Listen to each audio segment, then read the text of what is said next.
ಜಾತಿನೇ ಇಲ್ಲ ನನಗೆ. ನಾನು ಡಾಕ್ಟ್ರು, ನಾನು ಇವತ್ತು ಎಲ್ಲ ಸಮಾಜನೂ ರೆಪ್ರೆಸೆಂಟ್ ಮಾಡ್ತೀನಿ. ಅದ್ರ ಜೊತೆ ಇವತ್ತೇನು ನಾನೊಬ್ಬ ಒಕ್ಕಲಿಗರ ಸಮಾಜದಲ್ಲಿ ಒಬ್ಬನ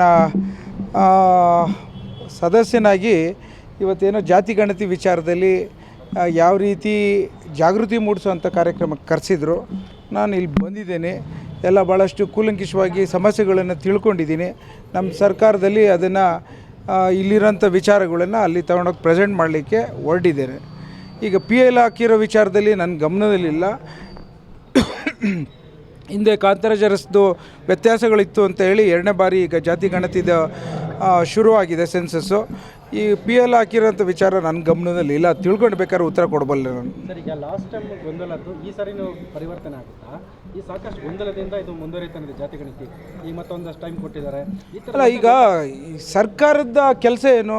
ಜನರ ವಿಚಾರಗಳನ್ನು ಯಾವುದೇ ಗೊಂದಲವಿಲ್ಲದೆ ಅವರಲ್ಲಿರೋಂಥ ಸಲಹೆಗಳನ್ನು ತೆಗೆದುಕೋಬೇಕಾಗಿರೋದು ನಮ್ಮ ಸರ್ಕಾರದ ಕೆಲಸ. ಅದನ್ನು ಮಾಡ್ತೀವಿ. ಇವಾಗ ಎಲ್ಲೋ ಒಂದು ಕಡೆ ಸಮಸ್ಯೆಗಳು ದೊಡ್ಡದಾಗಿ ಬೆಳೆದಂಥ ಸಂದರ್ಭದಲ್ಲಿ ಮಾಡಬೇಕು ಅಂತ 2ನೇ ಬಾರಿ ಇದನ್ನು ಅವತ್ತು ಕಾಂತರಾಜ್ ತೆಗೆದುಕೊಳ್ಳಲಿಲ್ಲ ನಾವು ವರದಿನ.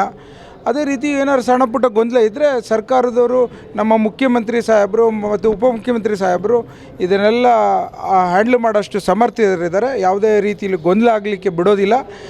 ಎಲ್ಲ ಜಾತಿಯವ್ರಿಗೂ ಅವ್ರವ್ರಿಗೆ ಸಿಗಬೇಕಾದಂಥ ಅವಕಾಶಗಳನ್ನು ಕೊಡೋಂಥದ್ದೇ ಇವತ್ತು ಕಾಂಗ್ರೆಸ್ ಪಕ್ಷ ಒಡ್ಡಿರೋಂಥದ್ದು. ಅದರಲ್ಲಿ ಇವತ್ತು ಯಾವುದೇ ಒಂದು ವಿಚಾರದಲ್ಲೂ ಯಾವುದೇ ಸಮಸ್ಯೆಗಳು ಇಲ್ದಂಗೆ ಇದನ್ನು ಸಮರ್ಥವಾಗಿ ನಿಭಾಯಿಸಬಲ್ಲೆ ಅನ್ನೋದನ್ನು ಹೇಳಬಲ್ಲೆ ನಾನು. ಇದನ್ನು ಕೂಡ ವಿರೋಧ ಪಕ್ಷದವರು ಬಳಕೆ ಮಾಡ್ಕೊತಿದ್ದಾರೆ ಅವರ ಟೀಕೆಗೆ. ವಿರೋಧ ಪಕ್ಷದವ್ರಿಗೆ ಯಾವುದೇ ಕೆಲಸ ಮಾಡಿದ್ರು ವಿರೋಧ ಮಾಡೋದೇ ಅವರ ಕರ್ತವ್ಯ. ಸೊ ಹಾಗಾಗಿ ನಾವು ಅದ್ರ ಬಗ್ಗೆ ಜಾಸ್ತಿ ಅವ್ರಿಗೆ ಗಮನ ಹರಿಸ್ತಲೆ. ನಾವು ಇವತ್ತು ಸಮಾನತೆ, ಸಮಬಾಳು, ಸಮಪಾಲು ಕೊಡೋಂಥ ಚಿಂತನೆಯಲ್ಲಿ ನಮ್ಮ ಸರ್ಕಾರ ಇದೆ. ಎಲ್ಲ ಜಾತಿ ವರ್ಗದವ್ರನ್ನೂ ವಿಶ್ವಾಸಕ್ಕೆ ತೆಗೆದುಕೊಂಡು ಈ ವರದಿಗಳು ಏನೇ ವಿಚಾರಗಳಿದ್ರೂ ಮಾಡ್ತೀವಿ ಅನ್ನೋದನ್ನು ನಾನು ಹೇಳಬಲ್ಲೆ. ನಾನು ಜಾತಿಗಳ ನಡುವೆ ಕಚ್ಚಾಡಿಸ್ತಾ ಇದ್ದಾರೆ ಅಂತೇಳಿ ವಿಪಕ್ಷಗಳ ಆರೋಪ. ಈಗ ಆರ್ಥಿಕವಾಗಿ, ಶೈಕ್ಷಣಿಕವಾಗಿ, ರಾಜಕೀಯವಾಗಿ ಎಲ್ಲ ಯಾರು ಹಿಂದುಳಿದಿದ್ದಾರೆ ಅನ್ನೋದನ್ನು ಗುರುತಿಸುವಂಥ ಒಂದು ಪ್ರಕ್ರಿಯೆ ಇದು. ಅದನ್ನು ಮಾಡಬಾರ್ದು ಅಂತ ಏನಾದ್ರು ಇದ್ದರೆ ಮಾಡೋದು ನಿಲ್ಲಿಸೋಣ. ಇಲ್ಲ ಮಾಡಬೇಕಾಗಿರೋದು ಉದ್ದೇಶ ಏನು? ಯಾರ್ಯಾರು ಹಿಂದುಳಿದಿದ್ದಾರೆ, ಯಾರ್ಯಾರಿಗೆ ನಾವು ಸಹಕಾರ ಕೊಡಬೇಕು, ಯಾವ ರೀತಿ ಸವಲತ್ತುಗಳನ್ನ ಹೆಚ್ಚಿಗೆ ಕೊಡಬೇಕು ಅನ್ನೋದಕ್ಕೋಸ್ಕರ ಮಾಡ್ತಾಯಿದ್ದಾರೆ. ಸೊ ಅದನ್ನು ಮಾಡ್ತಾ ಇರೋದನ್ನ ಜಾತಿ ಎಲ್ಲೋ ಒಂದು ಕಡೆ ಕಲಾ ತತ್ತಾ ಇದ್ದಾರೆ ಅಂತ ಹೇಳೋಂಥದ್ದು ಒಂದು ಎಷ್ಟು ಸರಿ ಅನ್ನೋದು ನಾನೇ ಪ್ರಶ್ನೆ ನಿಮ್ಗೆ ಕೇಳ್ತೀನಿ.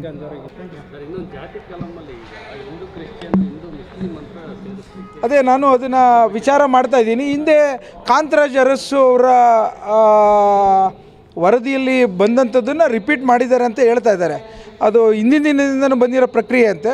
ಸೊ ಆ ವಿಚಾರದಲ್ಲಿ ಇನ್ನೇನು ನಾನು ಅದ್ರ ಬಗ್ಗೆ ಜಾಸ್ತಿ ಹೆಚ್ಚು ಬೆಳಕು ಚೆಲ್ಲಕ್ಕೆ ಹೋಗಲ್ಲ. ಎಲ್ಲ ಜಾತಿ ಜನಾಂಗದವರು ಇದಕ್ಕೆ ವಿರೋಧ ಮಾಡ್ತಿದ್ದಾರೆ. ಯಾಕೆಂದರೆ ಬ್ರಾಹ್ಮಣ ಕ್ರಿಶ್ಚಿಯನ್ನು, ಲಿಂಗಾಯತ ಕ್ರಿಶ್ಚಿಯನ್ನು, ಆಗಸ ಕ್ರಿಶ್ಚಿಯನ್ನು, ಮಡಿವಾಳ ಕ್ರಿಶ್ಚಿಯನ್, ಈ ರೀತಿ ಎಲ್ಲ ಕಾಲಮೂ ಕ್ರಿಶ್ಚಿಯನ್ ಸೇರಿಸಿದ್ದಾರೆ. ಎಲ್ಲರೂ ಅದನ್ನು ವಿರೋಧ ಮಾಡಿದ್ರೆ ಮುಖ್ಯಮಂತ್ರಿಗಳು ಮತ್ತು ಉಪಮುಖ್ಯಮಂತ್ರಿಗಳು ಪರಿಷ್ಕರಣೆ ಮಾಡಿ ಅದನ್ನು ಯಾವ ರೀತಿ ಜನಕ್ಕೆ ಸಮಾಧಾನ ಮಾಡೋಂಥ ಕೆಲಸ ಮಾಡ್ತಾರೆ ಅಂತ ಹೇಳಬಲ್ಲೆ ನಾನು. ನಿಮ್ಮ ಮಗು ಅಳ್ತಿದ್ಯಾ? ಹಾಗಾದ್ರೆ ನಿಮ್ಮ ಮಗುವಿಗೆ ಜೀನಿ ಸರಿ ಇಟ್ಕೊಡಿ. ಯಾಕಂದ್ರೆ ಜೀನಿ ಸರಿ ಇಟ್ಟು ನಿಮ್ಮ ಮಗುವಿಗೆ 100% ಸರಿಯಾದ ಆಹಾರ. ನಿಮ್ಮ ಮಗು ನೆಮ್ಮದಿಯಾಗಿ ನಿದ್ದೆ ಮಾಡಬೇಕಾ, ದಷ್ಟಪುಷ್ಟವಾಗಿ ಬೆಳಿಬೇಕಾ? ಹಾಗಾದ್ರೆ ಜೀನಿ ಸರಿ ಇಟ್ಟು ಕೊಡಿ. ಎಲ್ಲಾ ಮೆಡಿಕಲ್ ಶಾಪ್ಗಳು, ದಿನಸಿ ಅಂಗಡಿಗಳು, ಸೂಪರ್ ಮಾರ್ಕೆಟ್ಗಳಲ್ಲಿ ಲಭ್ಯ. 84ರಿಂದ 50 kg ಬಂದೆ. ಆಮೇಲೂ ಸಣ್ಣಗೆ ಫಿಟ್ ಆಗಿದ್ದೀನಿ. ಅದಕ್ಕೆ ನಾನು ಯೂಸ್ ಮಾಡ್ತಾ ಇರೋದು ಜೀನಿ ಸ್ಲಿಮ್. ಸಣ್ಣ ಆಗಕ್ಕೆ ಜೀನಿ ಸ್ಲಿಮ್ ಯೂಸ್ ಮಾಡದೆ ಹೆಲ್ದಿನೂ ಅದೇ. ನೀವು ಸಣ್ಣ ಆಗಬೇಕಾ, ಹೆಲ್ದಿ ಆಗಬೇಕಾ? ಹಾಗಿದ್ರೆ ಜೀನಿ ಸ್ಲಿಮ್ ಯೂಸ್ ಮಾಡಿ. ಸಣ್ಣ ಆಗೋದಕ್ಕೆ ಯಾವುದೋ ಪ್ರಾಡಕ್ಟ್ ಹೇಳ್ತಾ ಇದ್ದಾಳೆ, ಏನಾದರೂ ಸೈಡ್ ಎಫೆಕ್ಟ್ಸ್ ಇದೆ ಅಂತ ಯೋಚನೆ ಮಾಡ್ತಾ ಇದ್ದೀರಾ? ಖಂಡಿತ ಇಲ್ಲ. ಯಾಕಂದರೆ ಇದು ಕೆಮಿಕಲ್ ಫ್ರೀ. ಸಣ್ಣ ಆಗಬೇಕು ಅಂದರೆ ಜೀನಿ ಸ್ಲಿಮ್ ಯೂಸ್ ಮಾಡಿ. ಹೆಚ್ಚಿನ ಮಾಹಿತಿಗೆ ಕೆಳಗೆ ಡಿಸ್ಪ್ಲೇ ಆಗ್ತಿರೋ ನಂಬರ್ಗೆ ಕಾಲ್ ಮಾಡಿ. Karibasaveshwara agri India private limited ರವರ ನಂಬರ್ 1 ಸ್ಪ್ರಿಂಕ್ಲರ್ ಪೈಪ್. ನಾನು 86 kg ಇದ್ದವಳು 71 kg ಬಂದಿದ್ದೀನಿ. ವಯಸ್ಸಾದ್ಮೇಲೆ ಸ್ಮಾರ್ಟ್ ಆಗಿ ಕಾಣ್ತೀರಾ ಅಂದ್ರೆ ಜಿನ್ನಿ. 126 kg ವೇಟ್ ಇದೆ. ನಾವು ಈಗ 114 kg ಲೆಕ್ಕ ಬಂದಿದ್ದೀವಿ. ಯಾವುದೇ ಸೈಡ್ ಎಫೆಕ್ಟ್ ಆಗಿಲ್ಲ. 84ರಿಂದ 50 kg ಬಂದೆ. ಆಮೇಲೂ ಸಣ್ಣಗೆ ಫಿಟ್ ಆಗಿದ್ದೀನಿ. ಅದಕ್ಕೆ ನಾನು ಯೂಸ್ ಮಾಡ್ತಾ ಇರೋದು ಜೀನಿ ಸ್ಲಿಮ್.